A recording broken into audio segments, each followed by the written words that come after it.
So hello everyone. आज हम solve करने जा रहे हैं काफ़ी इंपॉर्टेंट क्वेश्चन डीएसए का, मर्ज सॉर्टेड एरे।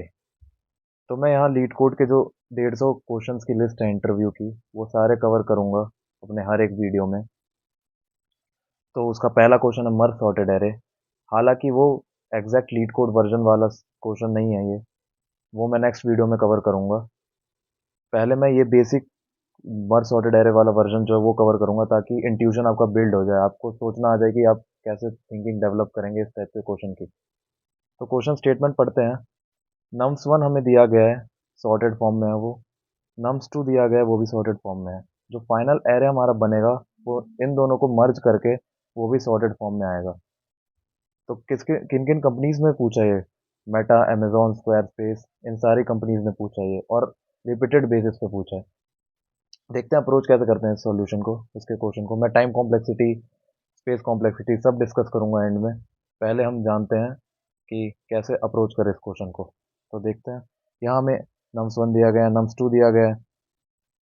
हम देख सकते हैं कि जो हमारा फाइनल एरे है उसमें छोटे एलिमेंट्स पहले हैं। वन टू में वन छोटा है तो वन को पहले रखा गया।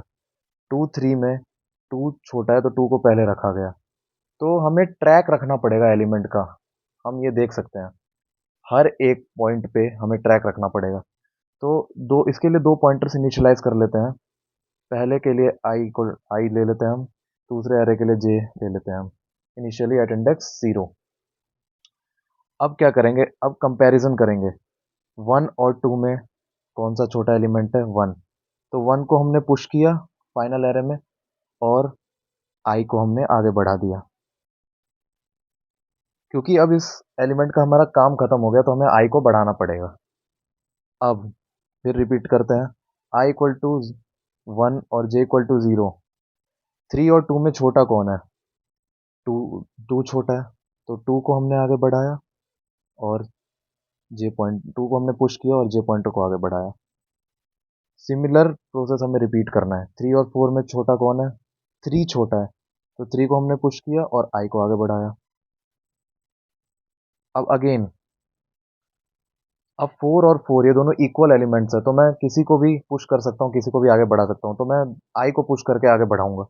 तो आई को मैंने पुश किया एरे में, और आई को आगे बढ़ा दिया। अब फाइव और फोर में छोटा कौन है? फोर छोटा है तो फोर को पुश कर दिया और जे को आगे बढ़ा दिया। अब अगेन, फाइव और सिक्स में कौन छोटा है? फाइव छोटा है तो फाइव को पुश किया और आई को आगे बढ़ा दिया। सेवन और सिक्स में कौन छोटा है? सिक्स छोटा है, सिक्स को पुश किया, जे को आगे बढ़ा दिया। तो ऐसे करते करते सेवन और एट में सेवन छोटा है, आई को आगे बढ़ा दिया। एट और टेन में एट छोटा है, जे को आगे बढ़ा दिया। नाइन और टेन में जे छोटा है, नाइन को आगे बढ़ा दिया। अब देख, अब ये जे इंडेक्स जो है वो आउट ऑफ बाउंड हो गया। आउट ऑफ बाउंड हो गया तो हमारा, हम इसमें लूप का इस्तेमाल करेंगे तो वो लूप टर्मिनेट हो जाएगा अगर कोई भी पॉइंटर हमारा आउट ऑफ बाउंड जाता है तो उसके लिए हम जो भी एलिमेंट्स बचा होगा एंड में उसको पुश कर देंगे फाइनल एरे में। मैं आपको बताऊंगा कैसे। तो मैं यहाँ जावा में कोड लिखूंगा और आपको कंप्यूटर स्क्रीन पे भी करके दिखाऊंगा। तो पहले मैं आपको बताता हूँ स्टेप बाय स्टेप हमने क्या किया था। पहले मैंने इनिशियलाइज कर दिया 0 को, जे को भी रख दिया 0 पे। एक एरे बना लूंगा जो कि फाइनल एरे आएगा हमारा। उसका साइज क्या होगा? जितने नंबर ऑफ एलिमेंट्स, सपोज इसमें n एलिमेंट्स है और इसमें m एलिमेंट्स है, तो मेरा फाइनल एरे कैसे बनेगा? इंट n प्लस m, है ना। हमें क्योंकि कितने एलिमेंट्स हैं यहाँ? 6, इसमें 5, तो 11 टोटल हो जाएंगे हमारा एरे का साइज। एक और पॉइंटर रखूंगा k। क्यों? क्योंकि हमें एरे के जो एलिमेंट्स हैं ये सारे पुश भी तो करने हैं न्यू एरे में, तो उसके भी इंडेक्स का ट्रैक रखना पड़ेगा हमें। हमने कर दिया। अब क्या करेंगे? वाइल लूप लगाएंगे। लूप में आई जब तक मेरा nums one dot length and condition. क्यों एंड कंडीशन क्यों चाहिए हमें? क्योंकि अगर एक भी पॉइंटर मेरा आउट ऑफ बाउंड जाता है तो वाइल लूप टर्मिनेट हो जाएगा। ठीक है, डॉट लेंथ हो गया। यहाँ अब क्या करना है, हमें कंपेयर करना था। अगर मेरा नम्स वन ऑफ आई छोटा या इक्वल है नम्स टू ऑफ जे के, तो क्या करूंगा मैं, nums I mean answer of के में मैं क्या रखूंगा, नम्स वन ऑफ आई रख दूंगा और आई को बढ़ा दूंगा और के को भी बढ़ाऊंगा। एल्स क्या करूंगा मैं, आंसर ऑफ के में नम्स टू ऑफ जे को रखूंगा और जे को और बढ़ाऊंगा और के को भी बढ़ाऊंगा, है ना, यही तो किया था हमने।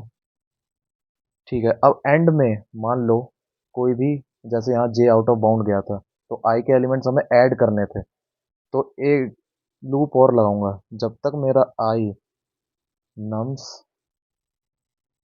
एक minute, nums one dot length तक है, मैं पुश करता जाऊंगा nums I mean answer k plus plus equal to nums one of i plus plus, है ना।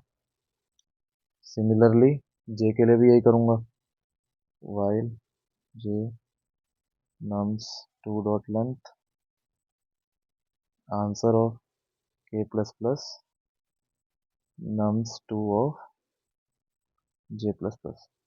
ठीक है, तो यहाँ पे हमारा पूरा क्वेश्चन सॉल्व होता है। इसकी टाइम कॉम्प्लेक्सिटी देख लेते हैं क्या होगा। मेरा आई पॉइंटर जो है वो एन टाइम्स चल रहा है, मतलब नम्स वन के सारे एलिमेंट्स को कवर कर रहा है, तो इसकी कॉम्प्लेक्सिटी हो जाएगी बिग ऑफ एन। और यहाँ मेरा जो जे पॉइंटर है वो नम्स टू के सारे एलिमेंट्स को कवर कर रहा है, तो यहाँ जो कॉम्प्लेक्सिटी हो जाएगी वो हो जाएगी बिग ऑफ एम। तो टोटल कॉम्प्लेक्सिटी कितनी आएगी, big of N plus M time complexity. और स्पेस कॉम्प्लेक्सिटी हम यहाँ एक एरे इस्तेमाल कर रहे हैं एज अ फाइनल आंसर के फॉर्म में, तो उसका भी साइज कितना है एन प्लस एम। तो ये हो जाएगी मेरी टाइम कॉम्प्लेक्सिटी और ये हो जाएगी मेरी स्पेस कॉम्प्लेक्सिटी। तो अब चलते हैं कंप्यूटर स्क्रीन पे और सॉल्व करते हैं इस क्वेश्चन को। तो आ चुके हैं हम कंप्यूटर स्क्रीन पर, अब स्टार्ट करते हैं। यहाँ देख सकते हैं एन मैंने एरे वन का साइज़ ले लिया है, एम एरे टू का साइज़, और दोनों एरे इनिशलाइज करवा लिया है, दोनों एरे के इनपुट्स भी ले लिए हैं। तो अब मैं प्रोसीड करता हूँ जैसे जैसे मैंने बताया था। एक पॉइंटर ले लिया आई, एक पॉइंटर ले लिया जे, एक और पॉइंटर लूँगा फॉर द रिजल्टेंट एरे, जो हमारा एरे बन के आएगा। और मैंने एरे इनिशलाइज कर लिया आंसर जिसका साइज़ होगा एन प्लस एम के बराबर। वाइल लूप लगाऊंगा, आई मेरा जाएगा एन तक, जे मेरा जाएगा एम तक। कंपेयर करूंगा मैं, ए ऑफ आई अगर मेरा लेस देन इक्वल टू होता है बी ऑफ जे के, तो मैं क्या करूंगा, आंसर ऑफ के में ith एलिमेंट रख दूंगा और के को आगे बढ़ा दूंगा और आई को भी आगे बढ़ा दूंगा। ठीक है, एल्स क्या करूंगा मैं, आंसर ऑफ के में बी ऑफ जे रख दूंगा, के को भी आगे बढ़ा दूंगा और जे को भी आगे बढ़ा दूंगा। ठीक है, अब बाहर भी मेरे वाइल लूप्स लगेंगे, क्यों, क्योंकि एक अगर पॉइंटर मेरा आउट ऑफ बाउंड जाता है तो दूसरे एरे में जो रिमेनिंग एलिमेंट्स होंगे वो एंटर नहीं हो पाएंगे इस वाइल लूप के द्वारा।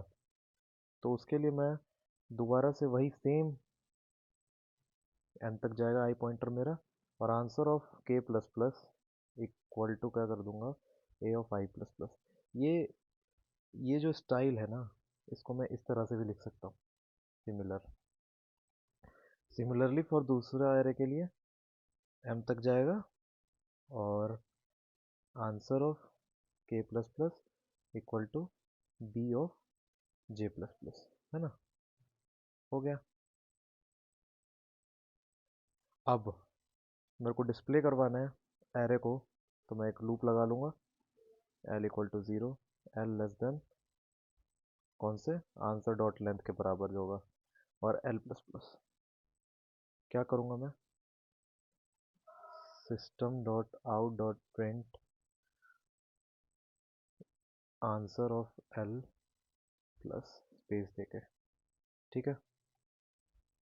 तो इसको रन करवा लेते हैं, चेक कर लेते हैं कि चल रहा है कि नहीं मेरा। तो मेरा कंसोल ये रहा।